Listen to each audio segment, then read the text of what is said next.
Hi, Double D. Maraming salamat sa lahat ng tulong at suporta niyo sa amin ni Yorme at ng Yorme Stars. Dito lang kami palagi sa gilid. Thank you po.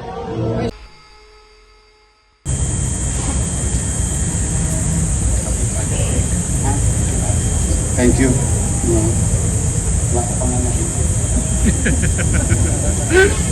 Maraming salamat. Palakpakan natin ang ating mga taga-hospital na Sampaloc. May awa ang Diyos, someday you might have a better place. Mauna lang yung Austin. Kasing edad nyo pala yung Austin, halos, no? Hospital lang doon. Medyo masama na rin ang itsura kasi ng hospital lang doon. Doesn't address anymore the demand of our constituency. But sooner or later, may awa ang Diyos. Anyway, palakpakan natin ulit ang ating mga taga-hospital na Sampaloc. Hi! Good morning. This is the day. July pa eh. And, but I'm happy to be with you today. Mag-ingat kayo, pumapasok na po ang tag-ulan. 2 days from now, we are going to celebrate our 455th year of anniversary or pagkakatatag ng lungsod, pamalang lungsod na ating pinaglilingkuran. At siguro napapanahon din na ipagpapuri ko ang ilang individual na bahagi ng ating organisasyon. I'm really proud of them. Ito pong mga ibabanggitin ko ay mga taong ipinagkusa yung kagandahang loob sa kapwa habang naglilingkod sa ating mga kababayan. Hindi naman sila obligado, pwede naman nilang itabi o ikuble, pero minabuti nilang isoli yung mga bagay na mahalaga sa ating mga mamamayan na nawalay sa kanila. Kaya siguro ngayong magang ito, in celebration of our anniversary, bagay na sila'y papurihan, maging ehemplo, at sana dahil lagi sila nasa kalsada, lalo't tagulan, mabasa sana sila ng ulan, nang dumami pa sila. Gusto ko lang po tawagin si Ronald Kiambao.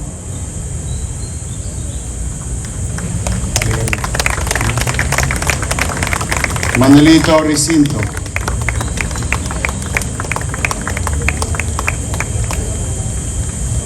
Teresa Sakal. Josephine Claus.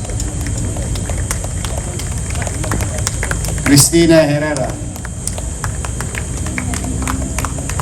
Rowena Soriano.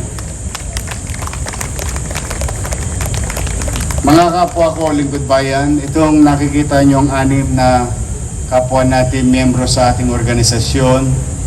Sila po ay naging mabuti sa kapwa. May mga bagay silang nakuha sa kalsada at sinauli nila sa tunay na may-ari. Congratulations. We are really proud of you. Pwede ba lakasan nyo konti?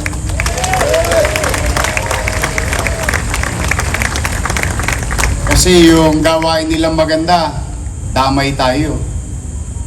It creates a reflection of our organization.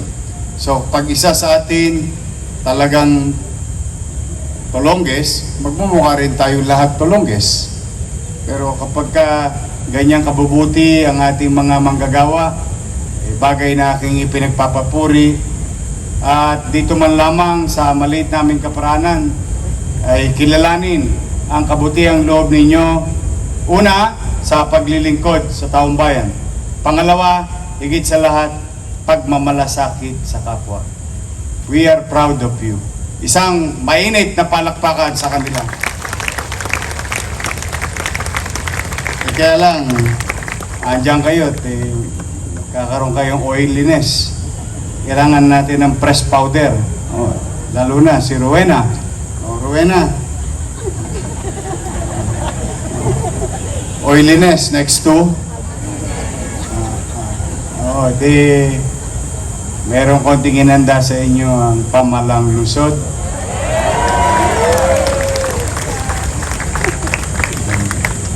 Katulad ni Ronald Kiambao, nakapulot ng 80,000 pesos sinuli niya sa mayari. Si Manolito, nakapulot ng wallet, sinuli sa mayari. Si Teresa, nakapulot ng phone, sinuli sa mayari. Si Josephine, nakapulot ng wallet, sinuli sa mayari. Si Christina, nakapulot ng wallet, sinuli sa mayari. Si Rowena, nakapulot ng iPhone. Sana all. Buti pa iPhone, napupulot. Yung iba sa inyo, hinuhulugan pa hanggang ngayon.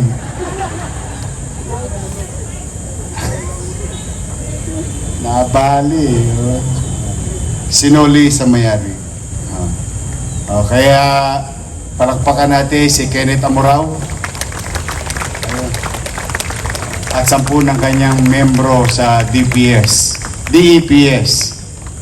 Talagang nakakahawa kayo.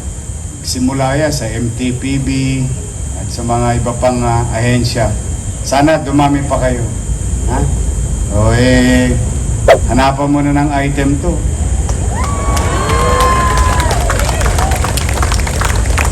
Para wag na mawalay sa atin. Ang mga mabubuti, inaakap. Yung mga tolongges, kinokonyatan. I'm really happy and proud of you. Kumain na ba kayo? Hindi pa kayo kumain? Huwag mag-alala, hindi kayo nag-iisa. Mamaya, pasyal nyo pamilya ninyo.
God first.